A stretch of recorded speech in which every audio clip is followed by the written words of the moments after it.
Good noon से बहुत close हूँ, लेकिन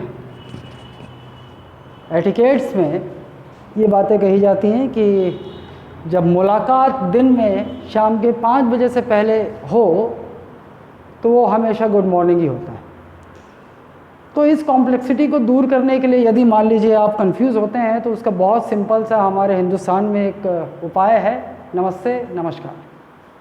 तो नमस्ते और नमस्कार।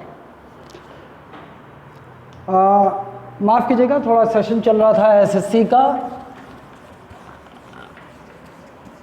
और ये जो अभी बहुत समय बाद ऐप का इस्तेमाल हम कर रहे हैं तो थोड़ा सा सेटिंग वेटिंग का प्रॉब्लम था, तो वो आपकी क्लास जब शुरू होगी तब तक दूर कर लिया जाएगा। और आवाज़ आपको प्रॉपर आ रही है माइक की? ऐप में थोड़ा सा रेस्पॉन्स दीजिए, आवाज़ आ रही है आपकी? चैट बॉक्स में आप रेस्पॉन्स दीजिए, आवाज़ आ रही प्रॉपर? माइक की आवाज़ आ रही? कोई भी हो, माइक की आवाज़ आ रही है तो यस लिख दीजिए, है ना? ओके।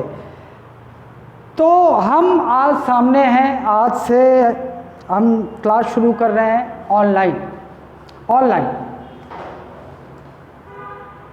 बहुत समय तक इंतज़ार किया क्योंकि ऑनलाइन क्लास पर हमारा विश्वास नहीं था, और नहीं होने का कारण भी है। नहीं होने का कारण इसलिए है कि जब पहली बार लॉकडाउन लगा तो हमने उस समय ऑनलाइन लेने की कोशिश की, लेकिन हम लोगों ने ये पाया कि ऑनलाइन हमारे जो ऑफलाइन के स्टूडेंट्स थे वो ऑनलाइन में जो परफॉर्म करते थे ऑफलाइन में जिस तरह से रेगुलर वो पढ़ते थे, मेहनत करते थे, वो 50% उनकी एफिशिएंसी रिड्यूस हो गई, कम हो गई। ऑनलाइन टेस्ट लेते थे तो उसमें उनके नंबर 50% कम हो गए। और ये देखते हुए फिर मैंने ये निर्णय लिया कि जैसे पूरी दुनिया ऑनलाइन पे कूद गई, रिकॉर्डेड क्लास, मतलब सारे क्लास के रिकॉर्डेड क्लास रिकॉर्ड कर लिए गए, उसका एक कोर्स बना दिया गया और उसे शुरू हो गए बेचने में।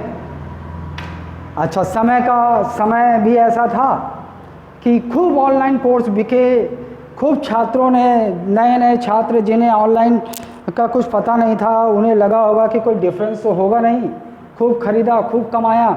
जब लगा कि नहीं बिक रहा है तो 70% डिस्काउंट, फिर नहीं बिक रहा है तो 80% डिस्काउंट, नवरात्रि ऑफ़र, दुनिया भर के ऑफ़र, तरह तरह के जाल बिछाए गए और ऑनलाइन कोर्स बेच दिए गए। यदि आप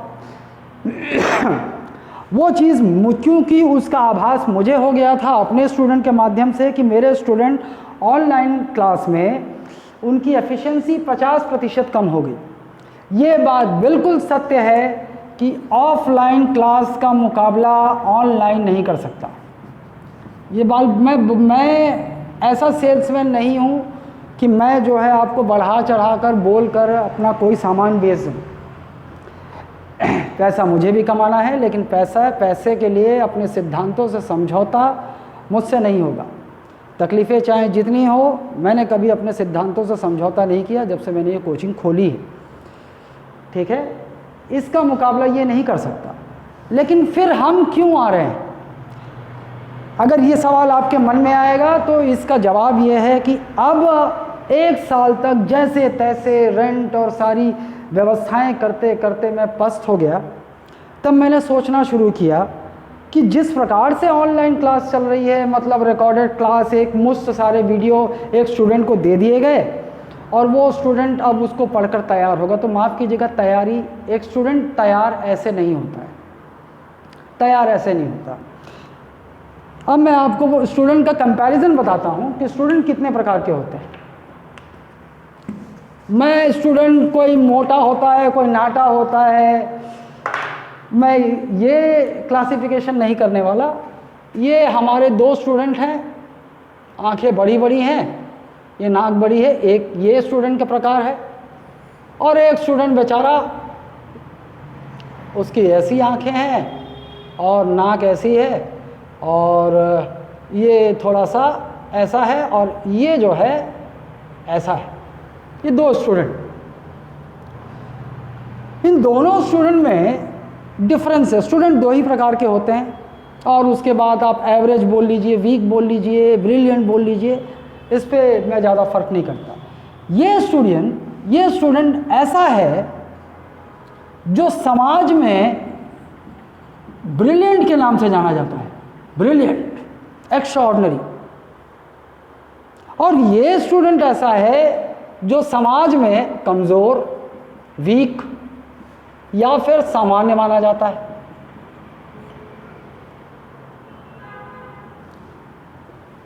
समाज में ही या स्कूल में, समाज में बोलिए, ऐसे स्टूडेंट 2 से 3% से ज़्यादा नहीं होते। इसी समाज में कमज़ोर या सामान्य स्टूडेंट ये 95 से 97% होते हैं, ये होते हैं। दोनों में अंतर क्या है? दोनों में सबसे बड़ा अंतर जो है वो है ये स्टूडेंट सेल्फ मोटिवेटेड होते हैं, मतलब इन्हें किसी बाह्य मोटिवेशन की आवश्यकता नहीं होती। और ये स्टूडेंट ऐसे होते हैं, ये मोटिवेटेड नहीं होते, सेल्फ मोटिवेटेड नहीं होते। पहला डिफरेंस। दूसरा डिफरेंस, ये बचपने से ही सिंसियर होते हैं। और कमज़ोर और सामान्य स्टूडेंट या तो ये स्कूल से ही एवरेज होते हैं या स्कूल से ही कमज़ोर होते हैं। अब कमज़ोर होने का मतलब ये नहीं कि दिमाग दोनों इसका कम है इसका ज़्यादा है, दिमाग दोनों के पास है बराबर। एक्सेप्शन, यदि कोई पैदाइशी दिमागी बीमारी से के साथ पैदा नहीं हुआ तो दिमाग तो दोनों के पास है। लेकिन अभी डिफरेंस देखिएगा, ये सिंसियर है, इसने 5वीं 6वीं से या क्लास 1 से क्लास 2 से ये कला सीख ली है कि मुझे सिंसियर, ये छात्र सिंसियर होता है, सिंसियर होने की कला सीख ली इसने। और चूंकि ये सिंसियर है तो इसके साथ एक और गुण आएगा, इसकी दिनचर्या रूटीन में होगी, समय पर ये पढ़ेगा, समय पर ये खेलेगा, एकदम समय पे बंधा होता है। और इसका फ्रेंड सर्कल बहुत ज़्यादा विस्तृत नहीं होता है, इसके लिमिटेड फ्रेंड्स होते हैं, लिमिटेड फ्रेंड्स होंगे। और ये भी पढ़ाई लिखाई करने वाले सीरियस स्टूडेंट होंगे, इधर उधर की बातों में ज़्यादा ध्यान न देते होंगे, बहुत ज़्यादा खेल कूद में या बहुत ज़्यादा बाहरी दुनिया में ये इनका फोकस नहीं होता है। इसीलिए ये रूटीन पे सिंसियर रह पाते हैं, इसीलिए रूटीन पे रह पाते हैं। इनका काम होता है खाना पीना, पढ़ाई करना, और जब थक जाएं तो थोड़ा एंटरटेनमेंट करना, 1 घंटे बाहर खेलने चले गए या फिर टीवी देख लिया, फ्रेश हो गया, फिर पढ़ाई की। इनके पास एक और गुण होता है, ये जो ब्रिलियंट कहलाते हैं, ये सही समय पर रिवीजन करते रहते हैं। वास्तव में इन चीज़ों की वजह से ही ये ब्रिलियंट कहलाते हैं, और इन चीज़ों की वजह से ही ये गुण इनमें आता है, सेल्फ मोटिवेटेड। इन छात्रों का बेसिक बहुत क्लियर होता है, स्कूल में जो पढ़े हुए हैं लंबे समय तक इन्हें याद रहता है, कंसेप्ट याद रहता है। तो ऐसे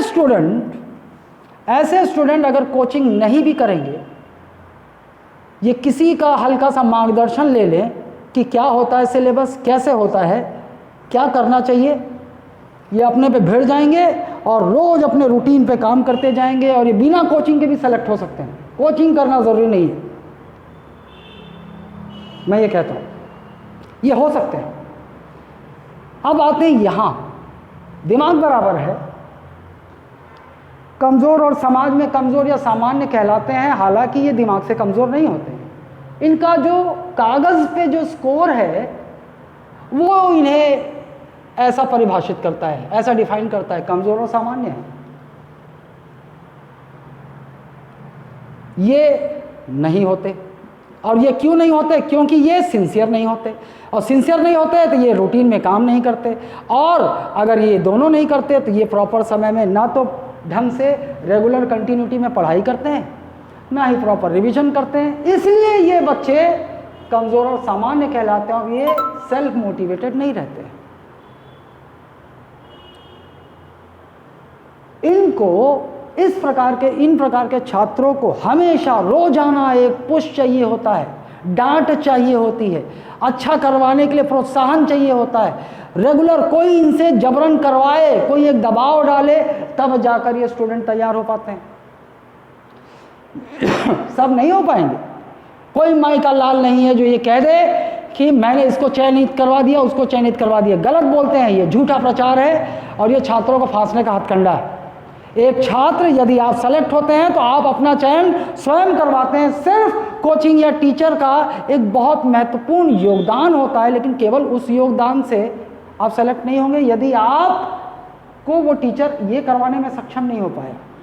अगर उसने आपको सामान्य कमजोर से ऐसा बना दिया तो आप तो लाइन पे चल निकले। इस स्टूडेंट को सबसे पहले अपने लाइफस्टाइल को थोड़ा परिवर्तित करना होगा। जब ये कॉम्पिटिटिव क्षेत्र में आता है, चाहे वो पीएससी हो, यूपीएससी हो, कोई भी एग्जाम हो, उसे सबसे पहले धीरे धीरे, अच्छा एकदम से नहीं होगा ये परिवर्तन, एकदम से नहीं होगा, ये धीरे धीरे ये प्रोसेस है। आप लंबे समय तक आप इस तरह का जीवन आपने नहीं जिया है तो एक प्रोसेस है। ये छात्र कब जागते हैं? ग्रेजुएट हो जाते हैं। अब तक इधर उधर की जीवन में बिता दिया, स्कूल कभी पढ़ा कभी नहीं पढ़ा। ये छात्र ऐसे भी होते हैं, 2 दिन मन किया 10-10 घंटे पढ़ा और 5 दिन किताब ही नहीं खोली। ऐसा नहीं होता है, ऐसे छात्र सेलेक्ट नहीं होते, ऐसे छात्र सेलेक्ट होते हैं। और ये भी जरूर नहीं है कोई 10 घंटा रेगुलर पढ़ाई कर रहा है और कोई 2 घंटा पढ़ाई कर रहा है तो ये सेलेक्ट नहीं होगा, ये भी जरूरी नहीं। ये 10 घंटा पढ़ाई कर रहा है तो इस 10 घंटे में ये कितना, इस इच्छा शक्ति इसकी क्या है, इसका कंसंट्रेशन लेवल क्या है, ये कितना सिंसियर है, इस पर भी डिपेंड करता है। और कोई 2 घंटा पढ़ रहा है लेकिन इसका 2 घंटे ईमानदारी से 100% कंसंट्रेशन, प्रैक्टिकली बोल रहा हूँ, वास्तव में इतना डिफरेंस नहीं आएगा। वो 10 घंटा है तो कम से कम इसे 5 घंटा होना ही चाहिए। अंतर पैदा होता है इससे, रूटीन से, कंटिन्यूटी से। कंटिन्यू पढ़ रहा है, डेली का काम कर रहा है, प्रॉपर समय पर रिवीजन कर रहा है। वरना कोई स्टूडेंट ऐसा नहीं है, इसके अंदर कोई माइक्रोचिप नहीं लगी है कि एक बार पढ़ेगा और इसको ज़िंदगी भर याद रहेगा। ऐसे ये ब्रिलियंट इसलिए कहलाता है कि प्रॉपर समय पे रिवीजन करता रहता है। जितनी बार आप दोहराओगे उतना कंठस्थ होता जाएगा, उतना माइंड में क्लियर रहेगा, उतने लंबे समय तक याद रहेगा। मैं बड़ी बड़ी बातें नहीं करूँगा, मैं छोटी छोटी बातें करूँगा, छोटे छोटे डूज एंड डोंट्स बताऊँगा। और यही छोटी छोटी बातें आपको छोटे छोटे प्रयासों की ओर ले जाएगी और वही छोटे छोटे प्रयास आपको बड़े बड़े रिजल्ट देगी। बड़ी बड़ी बातें रिजल्ट नहीं देती। बड़े बड़े बातें जो है वो आकर्षित करने के लिए, ऑरा क्रिएट करने के लिए, आभा मंडल एक क्रिएट करने के लिए काम आती है। उससे छात्र चयन नहीं होता है। छात्र का चयन होता है उन छोटी छोटी बातों पर ध्यान देने से, छोटे छोटे परिवर्तन करने से और छोटे छोटे प्रयास करने से। लेकिन निरंतर प्रयास करते रहने से एक छात्र सिलेक्शन मटेरियल बनता है, वो सेलेक्ट होता है। इससे कोई मायने नहीं रखता कि ये छात्र समाज में ये कहलाता है या ये कहलाता है। शिक्षक का रोल क्या होता है या कोचिंग की रोल क्या हो सकती है? एक, चूंकि ऐसे छात्रों का बेसिक क्लियर नहीं है तो ऐसे छात्रों को कोई विषय सिलेबस इस तरह से पढ़ाए कि उसे वो सरल कर सके, सरलता से स्टूडेंट तक पहुंचा सके। ये पहला काम उसका। दूसरा काम, ईमानदारी से अपना कार्य करे, छात्रों के प्रति ईमानदार रहे। छात्र देखे, छात्रों की गतिविधियों को देखे कि कौन सा छात्र, क्योंकि 5 उंगली बराबर नहीं है। ये जब छात्र एक क्लास में बैठे होते हैं 50 छात्र, तो सब बराबर नहीं होते। उसमें हो सकते हैं 2 इस कैटेगरी के छात्रों, उसमें हो सकता है कि 50% इस कैटेगरी के छात्र हों और 30% इस कैटेगरी के छात्र हों। तो यदि शिक्षक चालाकी नहीं कर रहा है, ईमानदार है, तो वो क्या करेगा? इनको टारगेट करके पढ़ाएगा। फीस तो इन्होंने भी दी है, इन्हें टारगेट करेगा और इस तरह से वो पढ़ाने की अपनी पद्धति को रखेगा कि वो कमज़ोर छात्र भी धीरे धीरे धीरे उसका बेसिक क्लियर होता जाए और उसका अंदर कॉन्फिडेंस लेवल आता जाए, वो सेल्फ मोटिवेटेड बनता जाए, पढ़ने में उसका मन लगने लगे। यही छात्र एकदम से शुरुआत नहीं करेंगे, पहले हफ्ते 2 घंटे की पढ़ाई करेंगे, एक टाइम टेबल बनाएंगे, 2 घंटे रेगुलर पढ़ें, धीरे धीरे अगले हफ्ते इसको 2 घंटे, 2.5 घंटे कर सकते हैं। अगले धीरे धीरे कॉन्फिडेंस आएगा, छात्र सीखेगा, तो कब वो 5 घंटे दिन का 6 घंटे पढ़ने लगेगा, आप खुद स्वयं पता नहीं चलेगा, 2-3 महीनों में ट्रांसफॉर्म हो जाएगा।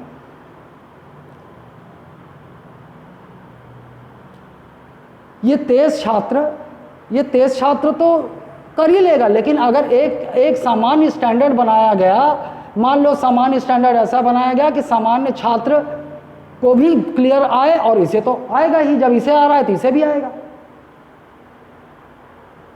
अब अगर मान लो इतनी स्लो स्पीड नहीं चल सकती कमज़ोर छात्र के लिए, तो कोई बात नहीं, विशेष ध्यान दिया जाए। कमज़ोर छात्र ऐसा किया जाए कि कमज़ोर छात्र जो है अपने डाउट्स, लेकिन एक्टिव होना होगा, इसे सवाल पूछना होगा। सवाल पूछना एक छात्र का हक होता है, नहीं पूछ सकता तो आप अपने साथ न्याय नहीं कर रहे हैं। सवाल पूछिए, घटिया से घटिया, लल्लू से लल्लू सवाल अपने दिमाग में रखे ना, पूछो। लोग हंसेंगे उससे कोई मतलब नहीं, वो मूर्ख हैं जो हंसेंगे। छोटे छोटे चीज़ों को क्लियर करने वाला छात्र धीरे धीरे बड़ी बड़ी बातें करता है, बड़ी बड़ी जगह पहुंचता है। सवाल पूछना आपका हक है। ये अपने अंदर ये शर्म मिटा दो। लड़की क्या सोचेंगी क्लास की, लड़के क्या सोचेंगे, हंसेंगे। अरे जो हंसते हैं वो मूर्ख हैं। सवाल पूछो। और ये टीचर का और एक कर्तव्य होता है कि वो आपको प्रमोट करे कि आप सवाल पूछें। छात्र डर के मारे क्लास में सवाल ही नहीं पूछ पाए, ऐसा नहीं होना चाहिए। मोटिवेट करे, आप सवाल पूछें। क्यों?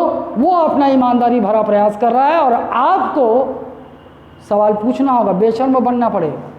सवाल पूछो, 10 बार पूछो। यदि आपको, अगर वो टीचर आपको 1 या 2 बार या 3 बार में समझाने में कामयाब नहीं हुआ, मतलब वो टीचर की गलती है, आपकी गलती नहीं है, वो टीचर की गलती है। और कोई टीचर अपनी इस जिम्मेदारी से मना करता है तो अच्छा शिक्षक नहीं है। अब मैं आता हूं मुद्दे पर।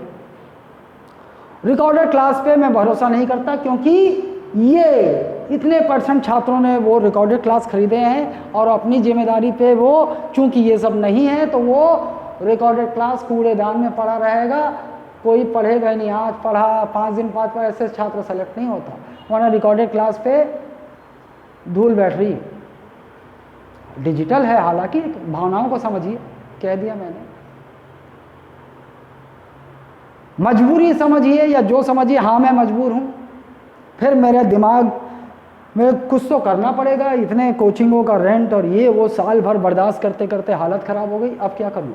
तो मैंने ये सोचा कि रिकॉर्डेड क्लास तो इफेक्टिव नहीं है, लेकिन मैं एक प्रयास कर सकता हूँ, ऑनलाइन क्लास की ऐसी रूपरेखा बनाया जाए कि छात्र को हम ऑफलाइन वाली फीलिंग दे सके, छात्र उसी तरह से मोटिवेटेड महसूस करे, छात्र उसी तरह से पढ़ पाए। कितना कामयाब होता हूँ वो आप बताएंगे। और मैंने इसीलिए ये लिबर्टी भी रखी कि चाहे एसएससी रेलवे बैंकिंग वाला हो, चाहे पीएससी और व्यापम वाला हो, छात्र को यदि लगे कि वो ऑनलाइन मोड में नहीं पढ़ पा रहा है तो वो अपनी फीस वापस ले सकेगा। कैसे होगा? 10 दिन की क्लास आप करें, आपको लगता है संतुष्ट हैं आप हमारी पद्धति से, आप 1000 फीस के साथ प्रवेश लें। लेकिन अभी भी इसका मतलब ये नहीं है कि आप 1000 आपने पे कर दिया तो आप गए। 1 महीने की क्लास, 1 मंथ, अभी भी आपको, यदि अब आपको महसूस हुआ, यहाँ आपने 10 दिन की क्लास की और आपने 1000 पे किया, 1 महीने बाद आपको लगा, तो भी आप हमें सूचना दे दें, आपका ये 1000 आपके पास खाते में वापस। आपको अच्छा लग रहा है, आपको लग रहा है आप सीख रहे हैं, हम सक्षम हो रहे हैं आपको मोटिवेट करने में, आपको सिखाने में, आपको आगे बढ़ाने में, तो आप कंटिन्यू कीजिए 2 महीना। फिर आपके पास मौका, 1000, इसके बाद आपको फीस जमा करनी होगी। आप संतोष हैं तो एक बाकी फीस जमा करनी होगी। लेकिन इसका मतलब ये नहीं कि अभी भी आप फंस गए। कोचिंग सिस्टम की ये चालाकी हटाने के लिए मैं प्रतिबद्ध 3 सालों से प्रयास कर रहा हूँ और ये मैं हटा के रहूँगा। ऐसा नहीं है कि 3 आभा मंडल बनाकर पैसे वसूल लिए जाएं, छात्र कर पा रहा है कि नहीं कर पा रहा है, पैसा एक बार आ गया तो उसके बाद राम राम। इसी तरह, इसीलिए छात्र इधर उधर भटकते हैं, डरते हैं, थोड़ा उनके मन में डर होता है और फीस वापस नहीं करते वो। यदि एक तो नए छात्र बोल नहीं पाते, और अगर कुछ पहुंच जाएं तो देखिए आपको ऐसे बोल देंगे रिफंडेबल नहीं है, फीस वापस नहीं होगी। 2 महीने बाद यदि आपको लगता है तो आपकी 70% फीस आपकी रिफंड हो जाएगी। यदि 3 महीने बाद भी आपको लगता है कि आप नहीं कर पाएंगे तो आपकी यहाँ पर 50% फीस रिफंड हो जाएगी। थोड़ा सा करना पड़ता है, 100%, क्योंकि हमें भी व्यवस्था चलानी है। बिना बिना पैसे के रोटी भी नहीं मिलती है। आज के युग में लोग इतने दयावान नहीं, ना आप अपना इलाज करा पाएंगे, ना आप परिवार का पेट पाल पाएंगे, ना जो संस्थान चला रहे रेंट दे पाएंगे, ना फैकल्टी को पे कर पाएंगे, ना व्यवस्थाएं कर पाएंगे, बिना पैसे के नहीं हो। लेकिन हाँ, हम ये जिम्मेदारी लेते हैं, और ऑफलाइन में जिस तरह हम लेते हैं जिम्मेदारी, बिल्कुल उसी तरह ऑनलाइन में भी हम ये जिम्मेदारी लेंगे। और हमने क्या करने की कोशिश की है, तो हमारा जो क्लास होगा वो रिकॉर्डेड नहीं होगा, हम टारगेट बेस्ड लाइव क्लास चलाएंगे, टारगेट बेस्ड लाइव क्लास चलाएंगे, है ना। टारगेट मतलब डेली का आपको टारगेट मिले, डेली का प्रोग्राम हो आपके पास, क्या करना है आपको। अच्छा, हो सकता है हम सारी क्लास लाइव नहीं आएंगे, चाहे छत्तीसगढ़ शुरू हो, चाहे मैथ्स हो, चाहे जो हो, हमें जहाँ लगता है कि यहाँ पर हमें लाइव आना ज़रूरी है तो हम लाइव आएंगे, आपको सूचना मिल जाएगी ऐप के नोटिफिकेशन थ्रू, आप लाइव आएंगे। यदि किसी कारणवश कोई लाइव मिस कर देता है तो वही लाइव क्लास रिकॉर्ड के रूप में आपको ऐप में मिलेगा।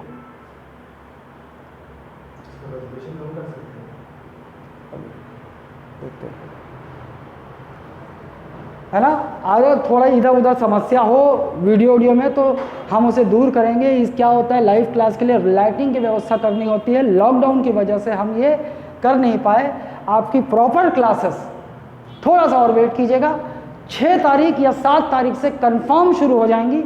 तब तक जैसे ही थोड़ा सा हमें छूट मिले, हमें ये लाइटिंग व्यवस्था और ये व्यवस्था कर ले, ताकि उसके बाद सुचारू रूप से आपकी क्लास चल सके। तो जो 1 तारीख से क्लास शुरू हो, आज आपका एक भूमिका है, 7 तारीख तक का हमें समय दीजिए। 7 तारीख को आपको सारी व्यवस्थाओं के साथ प्रॉपर क्लास शुरू हो जाएंगे। आपको पीडीएफ, आपके ऐप में पीडीएफ भी मिलेगा, नोट्स, आपको कोई किताब नहीं खरीदनी है प्री और व्यापम के लिए, जो पढ़ना है हम देंगे, पीडीएफ देंगे, आपको वही पढ़ना है। ऐसा हम इसलिए करते हैं कि हम अपने कोचिंग की जिम्मेदारी निभाना चाहते हैं। ये कौन सा क्लास हुआ भाई, हमने क्लास ले लिया और आपको बोल दिया ये किताब खरीद लो, वो किताब खरीद लो। आपको किताबों से ही पढ़ना था तो फिर हमारे होने का औचित्य ही नहीं है। एक नया छात्र, उसे पता ही नहीं होता एक मोटी सी किताब में क्या पढ़ना है और क्या नहीं पढ़ना है। जो आपको पढ़ना है, इस प्रकार से हम आपको फोकस रख पाएंगे कि आपको यही पढ़ना है, इस मोटी सी किताब में इतना दिमाग नहीं खपाना है, आपको यहाँ पढ़ना है। अचरा कचरा चीज़ें जो है आपको निकाल देनी है। छात्र को पता नहीं होता उसे क्या पढ़ना है, तो अचरा कचरा चीज़ों पर समय बिताता है और काम की चीज़ें थोड़ी सी होती हैं। एग्ज़ाम में जाता है, उसने पढ़ा तो मेहनत तो खूब किया, 70% स्कोर कर सकता था, लेकिन कन्फ्यूजन और उसमें उसको कुछ ढंग से याद नहीं है, आ गया 40% पे। वो नहीं होना चाहिए। इस चीज़ से बचाव के लिए आपको जो पढ़ना है हम देंगे, ठीक। अच्छा, टारगेट बेस्ड लाइव रोज लाइव होगी या उसी दिन अपडेटेड रिकॉर्ड क्लास रिकॉर्ड करके आपको ऐप में मिल जाएगा। किसी ने लाइव क्लास मिस कर दी मान लो किसी समय पर, कोई चिंता की बात नहीं है, वही लाइव क्लास रिकॉर्डेड उसको ऐप में मिल जाएगी। अच्छा, डेली मंडे से फ्राइडे हम डेली लाइव क्लास और रिकॉर्डेड क्लास टारगेट रखेंगे। आपके पास डेली का टारगेट होगा कि आपको आज क्या पढ़ना है, क्या सीखना है। डाउट की बात, तो लाइव क्लास जिस समय होगा, लाइव क्लास में आपको क्लास होने के बाद 10 मिनट का समय दिया जाएगा। इसी ऐप के माध्यम से आप अपने प्रश्न लिख कर भेज दें, आपको उसी समय क्लियर करा लिया जाएगा। रही बात रिकॉर्डेड क्लास जो डली, तो इसके लिए क्या किया जाएगा, इसके लिए मंडे से फ्राइडे क्लास चलेगी। शनिवार को आपका ये भी लाइव डाउट सेशन होगा, वीकली लाइव डाउट सेशन। ये भी यदि आप मिस करते हैं कोई बात नहीं, सारे सवालों के जवाब आपको रिकॉर्ड के रूप में मिल जाएंगे। और संडे टेस्ट होगा, ऑनलाइन टेस्ट, जो आप सप्ताह भर पढ़ेंगे उसका टेस्ट होगा।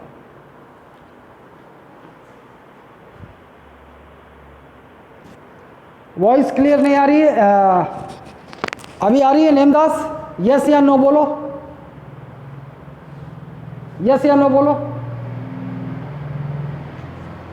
नेमदास वॉइस,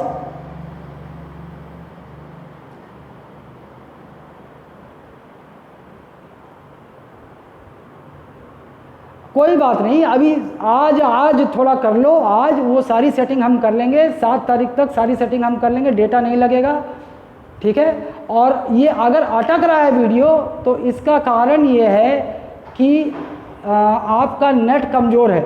ये दिक्कत भी दूर हो जाएगी, इसी ऐप के थ्रू दूर हो जाएगी, चिंता ना करें। हम कर लेंगे। ठीक है, आज थोड़ा मैनेज कीजिए। अगर मान लो अटक रहा है तो भी आपकी बात चिंता नहीं है, ये रिकॉर्डेड क्लास में ये क्लियर रहेगा, अपलोड हो जाएगा ये। ठीक है, आइए, माफ़ कीजिएगा, आज पहला दिन है, थोड़ा सा एडजस्टमेंट और ये सब हम सारी व्यवस्थाएं कर लेंगे। 7 तारीख से क्लास प्रॉपर शुरू होगी, एसएससी रेलवे बैंकिंग की भी और पीएससी की भी। हम तब तक सारी व्यवस्थाएं कर लेंगे, लाइटिंग की व्यवस्था जो ऑनलाइन क्लास के लिए होनी चाहिए, ऐप में जो सेटिंग्स जो चाहिए और जो बस थोड़ी चीज़ें हैं वो हम कर लेंगे। आइए आगे बढ़ते हैं। संडे होगा टेस्ट। ठीक है, ये करना है आपको। एक ये छात्र धीरे धीरे उसका पहला मोटो है उसको ऐसा बनना है, तब वो सिलेक्शन मटेरियल बन गया और आगे बढ़ेगा। ठीक है, और पीएससी और व्यापम का अप्रोच, तो हम अप्रोच बता रहा हूँ। ठीक है, ऐसी हो ऐसा हम करेंगे लाइव क्लास, ऑनलाइन क्लास, ज़्यादा इंटरेक्टिव और आपको जोड़े रखने का प्रयास करेंगे जिससे आप भी मोटिवेटेड फील करें और रेगुलर पढ़ाई कर सकें। आइए, पीएससी, कुछ लोग मेंस का रिक्वेस्ट कर रहे थे, तो माफ़ कीजिएगा, इतने संसाधन अभी हमारे पास कमी है, और जब संसाधन जब तक मेरे पास पूरा नहीं होता मैं कोई चीज़ अपने हाथ में नहीं लेता। तो मैं मेंस शुरू होगी, जब होगा तो पता चल जाएगा आपको। ठीक है, पीएससी प्री और व्यापम, इसका ड्यूरेशन हमने 7 महीना रखा है, और इसका 2 महीना +2। मैं समझाता हूँ क्यों। 7 महीने, लेकिन ये 7 महीने फिक्स नहीं है। हम हमेशा ऑफलाइन में भी यही करते हैं, यहाँ भी, कि 7 से 8 महीने मैं कह दूँ तो बुरा न मानिएगा। क्या होता है कि कोई विषय यदि मान लो एक सेट टारगेट के साथ नहीं होता, हमें लगेगा कि 10 ही दिन बचा है और जल्दी जल्दी ख़त्म कर लें, निपटा लें, 10 दिन में 2-3 सब्जेक्ट, ऐसा हम नहीं करेंगे। हमें लगता है कि भाई एक विषय बचा है जिसके लिए 1 महीना ज़रूरी है, तो हम उसको बढ़ा देंगे। ठीक है, अच्छा, पीएससी प्री, इसका जो भी सिलेबस होता है ये 2 भागों में बटा होता है। ठीक है, एक जीएस का 100 क्वेश्चन, एक सी सेट 100 क्वेश्चन। पीएससी प्री में ये क्वालिफाइंग नेचर का होता है। क्वालिफाइंग नेचर मतलब यहां आपको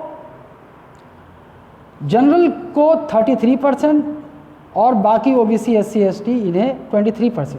ये पेपर देंगे आप 100, इसमें गणित के लगभग 15 और बाकी रीजनिंग ये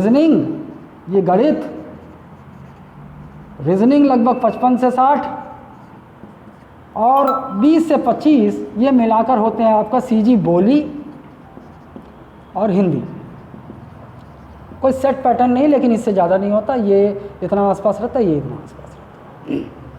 ये इनमें आपको जनरल सामान्य वर्ग के छात्र को 33% पाना है, तभी उसका ये पेपर चेक होगा, और बाकी वर्गों को 23% पाना है, तभी उसका ये पेपर चेक। ये क्वालिफाइंग नेचर का होता है ना।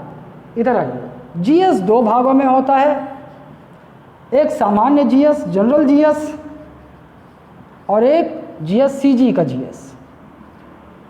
सामान्य जीएस में आप संविधान, इतिहास, भूगोल, विज्ञान में सामान्य स्तर का विज्ञान में आपका बायो हो गया, केमिस्ट्री हो गया, फिजिक्स हो गया, सामान्य स्तर के होते हैं, बीए वाला छात्र भी आराम से कर सके। ये इतिहास, भूगोल, विज्ञान। अच्छा, यहाँ भी गणित बहुत हाई फाई नहीं होता ना, पीओ और बैंकिंग जैसा, सामान्य स्तर का ही होता है, लेकिन थोड़ा जो स्टूडेंट काम नहीं करेगा वो तो उसमें भी फेल हो जाएगा, काम तो करना पड़ेगा। इधर आएंगे भूगोल, विज्ञान और भारतीय अर्थव्यवस्था, इंडियन इकोनॉमी, अर्थव्यवस्था, ये विषय पर्यावरण, पर्यावरण, ये ऐसे विषय आपको यहाँ पढ़ने होते हैं, ठीक है। और CGGS तो यहाँ पे पूरा वो GS फोकस होगा CG पे। इसे मुख्यतः 3 भागों में बांटा जा सकता है। CG का भूगोल, ज्योग्राफी, CG का इतिहास, हिस्ट्री, और यहाँ बहुत महत्वपूर्ण क्षेत्र छत्तीसगढ़ जो है आदिवासी क्षेत्र है। यहाँ हमारी अलग अपनी परंपरा है, अपनी अलग संस्कृति है, इस पर विशेष बल देना होगा। जनजाति एवं संस्कृति यहाँ फोकस होगा। ये चीज़ें आपको पढ़नी है GS में, और ये चीज़ें आपकी CSET में। ये समझ गए आप, ठीक है। व्यापम, अच्छा कुछ लोग का प्रश्न था व्यापम करना है सर 3-4 महीने में हो जाएगा, तो गलत है। कोचिंग का फैलाया हुआ भ्रम है। एक बात मैं आपको समझा देता हूँ। PSC प्री, मान लीजिए 100 पद निकले हैं, 100 पद व्यापम के हैं, ठीक। लाखों स्टूडेंट बैठेंगे, 1 लाख, 1.25 लाख, 2 लाख, 2 लाख में 100 पद हैं तो इन गुणा 1500 छात्र जो टॉप मेरिट में आएंगे उन्हें वो सेलेक्ट होंगे। यहाँ भी इतने लोगों ने, लाखों लोगों ने, मान लीजिए 1 लाख लोगों ने फॉर्म भरा, यहाँ भी 1 लाख लोगों ने फॉर्म भरा। 1 टियर होता है व्यापम, 1 टियर होता है। एक ही ऑब्जेक्टिव, 150 प्रश्नों का ऑब्जेक्टिव, और उसमें जो मेरिट में आया वो 100 सेलेक्ट हो जाएंगे, नौकरी प्राप्त कर लेंगे। कठिन और सरल कुछ नहीं होता, मैं अप्रोच की बात कर रहा हूँ। यहाँ ज़्यादा कंपटीशन है कि यहाँ 100 पद के लिए यहाँ 1500 सेलेक्ट होंगे, तो जाहिर सी बात है कट ऑफ नीचे तक जाएगा। यहाँ 100 उतने ही लोगों ने फॉर्म भरा, 100 पद हैं, यहाँ केवल 100 लोग चयनित किए जाएंगे, यहाँ 15 गुना ज़्यादा है, तो ज़्यादा कंपटीशन यहाँ है, ज़्यादा फाइट यहाँ है। और दूसरी बात, PSC के ही छात्र मेन से इंटरव्यू से बाहर छात्र, वो व्यापम की पटवारी की वैकेंसी हो, फूड इंस्पेक्टर की वैकेंसी हो, रेवेन्यू इंस्पेक्टर की वैकेंसी हो, ये सारे छात्र यहाँ फॉर्म भरते हैं, वो अच्छा कंपटीशन देंगे आपको। ये कौन सा तरीका होता है? 3 महीने की बैच में तैयारी, पटवारी की तैयारी, 4 महीने के बैच में इसकी तैयारी, उसकी तैयारी। ये कोचिंग का पैसे कमाने का जाल है और भ्रम है। वो इसलिए करते हैं कि 1 लाख लोगों ने यदि फॉर्म भरा है तो इसमें 90,000 छात्र नए नवेले नौसिखिए होते हैं, फॉर्म भरते हैं ये, और तब ये ढूंढने निकल पड़ते हैं कोचिंग। और कोचिंग तो स्वागत करती है, आती हुई लक्ष्मी को कौन जाने, अरे हम करवा देंगे, 2 महीने में तैयारी करवा देंगे, 3 महीने में तैयारी करवा देंगे। ये नया 90,000 छात्र बेचारे अभी दुनियादारी जानते नहीं हैं, फंस जाते हैं जाल में। ऐसा नहीं होगा, इन बेचारों को तो पता ही नहीं। तो आप इसकी भी अगर कोई एक अच्छा स्टूडेंट तैयारी करेगा तो 1 वर्ष में वो प्री निकालने लायक बनेगा, कम से कम कह रहा हूँ। और 1 वर्ष में ये प्री क्लियर करने वाले छात्र 10% से ज़्यादा नहीं होंगे 1 वर्ष की तैयारी में भी। तो सामान्य तौर पे मैं मान के चलता हूँ 1.5 वर्ष। मैं आपको हतोत्साहित नहीं कर रहा हूँ, या मैं कमाने के लिए आपको गलत बातें नहीं बोलूँगा, या फिर मैं ये नहीं बोलूँगा आपको कि कोई किसी प्रकार के भ्रम में रखूँ। ये दुनिया भर के कोचिंग द्वारा वीडियो यूट्यूब में और इधर उधर पब्लिश किए जाते हैं ना, 4 महीने में प्री क्लियर कर लिया, 6 महीने में मेंस क्लियर कर लिया। असल में ये कोचिंग वाले उनसे ऐसा स्क्रिप्टेड बनवाते हैं ताकि छात्रों में ये गलत फहमी चली जाए कि अरे 1 साल में इस कोचिंग में पढ़ने से 1 साल में ही हो जाता है। अच्छे से ध्यान देखेंगे तो जो वीडियो बना रहा होता है उसकी पृष्ठभूमि देख पता करेंगे तो पता चलेगा वो जब चयनित हुआ तो 28 वर्ष का है, तो 20 साल से 28 वर्ष तक भाटा भूज रहा था कहीं। ये कहने की बातें हैं, बहुत सारे ऐसे भ्रम जाल हैं। मैं ऐसा किसी भ्रम जाल में आपको नहीं रखूंगा, मैं सत्य की बात करूंगा। मैं केवल एक्स्ट्रा ब्रिलियंट 1000 में 2 एक्स्ट्रा ब्रिलियंट या 10 एक्स्ट्रा ब्रिलियंट स्टूडेंट को एग्जाम्पल लेके आपको नहीं बताऊंगा। करने को तो 6 महीने में भी कोई कर सकता है।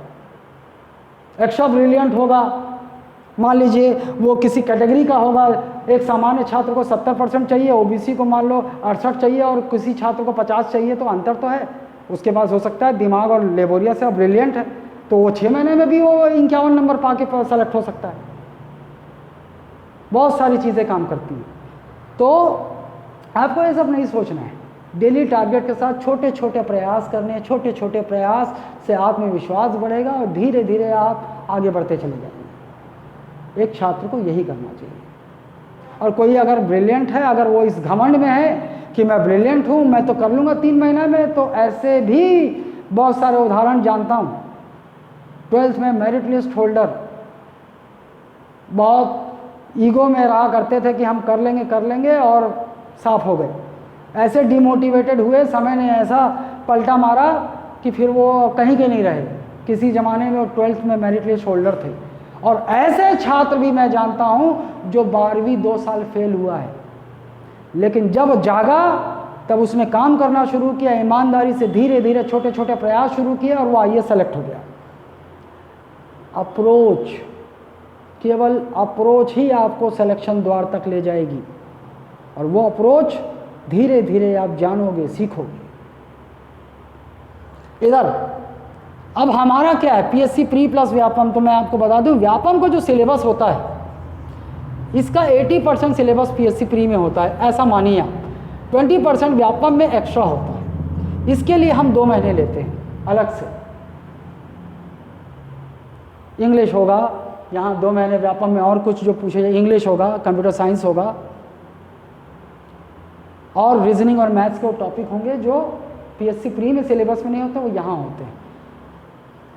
और जीएस आप इस स्तर का पढ़ोगे तो जाहिर सी बात है यहाँ पे होल्ड रहेगा, जो 80% है, कॉमन है वो। तो 20% आप करोगे तो पीएससी के छात्रों, व्यापम का एग्ज़ाम यदि आप दे रहे हो तो आपको पीएससी के अच्छे छात्रों को जो 4, 5 वर्ष, 6 वर्ष, 8 वर्ष से भिड़े हुए हैं, उनको टक्कर देनी है आपको तैयारी भी उनके स्तर की करनी होगी। 7 महीने, 2 महीने, इस तरह से चलेगा। ठीक है, और ज़्यादा विस्तृत नहीं, छोटी छोटी बातें। मैं अंत में इस वीडियो को यहीं आज ख़त्म करना चाहूँगा। 7 तारीख से क्लास शुरू होगी प्रॉपर। थोड़ी सी व्यवस्थाएं हमको करनी है, लाइटिंग की, थोड़ा ऐप की सेटिंग वेटिंग सब जो है वो कर लें, ताकि उसके बाद आबाद रूप से आपकी क्लासेस शुरू हो जाएं। और ये 7 तारीख इसलिए भी बोल रहा हूँ क्योंकि 5 तारीख तक दुर्ग में है लॉकडाउन। इसके बाद थोड़ा सा शिथिल किया जाएगा और हम सारी व्यवस्थाएं एक दिन में कर लेंगे और 7 तारीख से आपके सामने हाजिर हो जाएंगे। उस दिन से आपकी बैच शुरू हो जाएगी। एसएससी, रेलवे, बैंकिंग उसकी भी शुरू हो जाएगी और पीएससी की भी कायदे से शुरू हो जाएगी। ठीक है, और बड़ी बड़ी प्लानिंग नहीं, एक ही सुझाव दूंगा, छोटे छोटे प्रयास। अब तक जो जीवन जैसा चलता आया, थोड़ा सा परिवर्तन करना है। मैं ये नहीं कहता सन्यासी बन जाओ, थोड़ा सा परिवर्तन करना है, प्रयास करना है अब उस कैटेगरी के छात्र में आने की जो ब्रिलियंट कहलाता है। आप भी 1, 1.5 साल, 2 साल में ब्रिलियंट कहलाने लगोगे। उसी स्तर तक पहुंचना है। सिंसियरिटी, कंटिन्यूटी, एक रूटीन फॉलो करनी है। आपके बेस्ट फ्रेंड, गर्लफ्रेंड, बॉयफ्रेंड का बर्थडे हो, लेकिन उस दिन यदि आपने पढ़ाई, अपना कर्तव्य नहीं निभाया है, पढ़ाई नहीं की है, तो ऐसा बनना है आपको कि नकार सको, नहीं मेरी आज पढ़ाई नहीं हुई है, मैं नहीं जा सकता। आपका दिल का एक कोना खींचेगा आपको, मुझे जाना चाहिए, मुझे कोई आकर्षण बुला रहा है, बुला रही है, उससे बचना है। एक सामान्य कमज़ोर छात्र को अगर ब्रिलियंट बनना है तो उसको ये गुण सीखना होगा, नहीं मेरा आज का काम नहीं हुआ है, मैं ये त्याग करने को तैयार हूँ। ऐसे स्टेज में जिस दिन आप पहुँच गए, मतलब आपसे कोई भी सिलेक्शन दूर नहीं है। जो आपने सोच लिया है, चाहे आईएएस हो, पीएससी हो, वो आप करोगे। चाहे आप ब्रिलियंट की श्रेणी में कहलाते हो समाज में, चाहे आप कमज़ोर या सामान्य स्टूडेंट की श्रेणी में आते हो, ये समाज आपको ऐसा पुकारता है। मैं तो नहीं मानता ऐसा। ना कोई गधा पैदा हुआ है पेट से, ना कोई ब्रिलियंट पैदा हुआ है। सिर्फ डूज एंड डोंट्स, क्या गलती करनी है, क्या नहीं करनी है, इस पे ध्यान देकर छोटे छोटे प्रयास रोजाना करने हैं। और आदमी, वो सारे छात्र जो 95%, 97% छात्र वो यहाँ पहुँच जाएंगे और वो सेलेक्ट होंगे। ठीक है, बाकी क्लास बोलेगी। क्षमा चाहूँगा आज डिले के लिए, डिले हो गया। भिड़े तो हुए हैं सुबह से, लेकिन थोड़ी व्यवस्थाओं में। और हम मिलेंगे 7 तारीख से। और कोई आपकी क्वेरीज हो सकती हैं तो आप जो है 9589664191 पर आप संपर्क करें, व्हाट्सएप करें, आपका समाधान किया जाएगा। So this is all for today. I hope my small instructions will be very helpful for you in future. और आप सभी जो है एक माइंडसेट तैयार कर लें, एक भूमिका तैयार कर लें और कमर कस लें कि धीरे धीरे धीरे हमने जो सोचा है हमें वो चीज़ प्राप्त करनी है।